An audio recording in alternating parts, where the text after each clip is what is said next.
So in this video, I will discuss some activities with you. So the first activity is compare the strength of the fiber. So for this we need to take an iron stand and an iron stand or a cotton thread with a clamp so that you can hang some weight in it. Okay, so first of all take an iron stand with a clamp.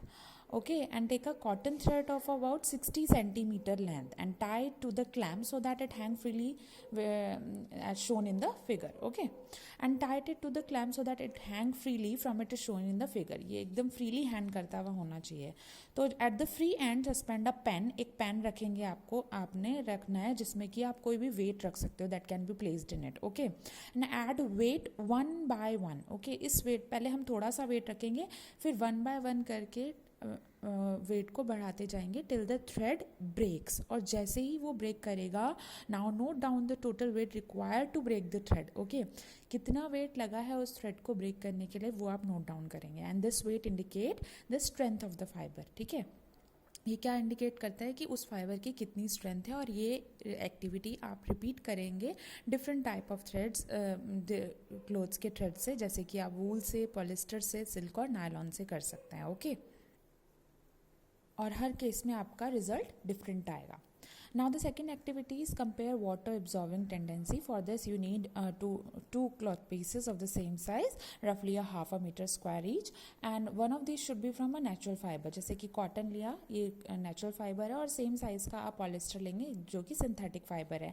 And you can take help of your parents also if you want to select any pieces. Okay, now soak the pieces in different marks and take the pieces out of the container. थोड़ा सा सोक करने के बाद आप उसको बाहर निकालेंगे और 5 मिनट के लिए for 5 minutes spread them in a sun for few minutes. And थोड़ी देर बाद आप देखोगे कि जो सिंथेटिक फाइबर है वो बहुत इजीली और क्विकली ड्राई हो जाता है as compare to the natural fibre. So this is the activity to compare water absorbing tendency of the clothes. Okay,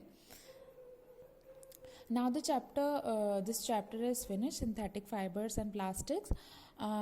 Now I would like to discuss introduce something about the next chapter, that is metal and non-metal, chapter number 4. So metal and non-metal. The first question which came in your mind is why we study metals. So you would have seen many metal around you. Actually everything are made up of metal, like the small a tiny nail, in a hammer, a jewelry which you have seen in your mother's neck or in earring, nose ring, etc. all are made up of metal. And what is the history of metal? देखिए metal already exist था या फिर discover किया गया. तो it already existed but it's first metal which was discovered was gold eight 6000 BC. Okay, तो जो पहला मेटल डिस्कवर किया गया था वो था गोल्ड 6000 BC में. एंड तब से लेकर आज तक गोल्ड बहुत ही ज़्यादा एक्सपेंसिव है. Okay, gradually at time pass other metal also discovered. For example copper at 4200 BC, silver 4000 BC, lead 3500 BC, and then so on. और उसके बाद आप देखिए aluminium at 1827. And in the middle iron was discovered at 1500 BC, and that is called an iron age because iron एक ऐसा metal था जो सबसे ज़्यादा यूज़ होने वाला मेटल था. हर जगह मोस्टली आयरन को यूज़ किया जाने लगा और ये बहुत ज़्यादा कॉस्टली भी नहीं था जैसे कि गोल्ड था. तो इसका उस एज से इसको कहा जाने लगा iron age. So some common metals are gold, silver, copper, zinc, aluminium, iron, sodium, magnesium, potassium, calcium, cobalt, nickel, and so on. So commonly used metal, you will find most of its application also. So here what are metals? देखिए metal होते क्या है, तो those substances which are electropositive in nature. Electropositive means that they have tendency to lose electrons, means वो electron lose कर सकते हैं.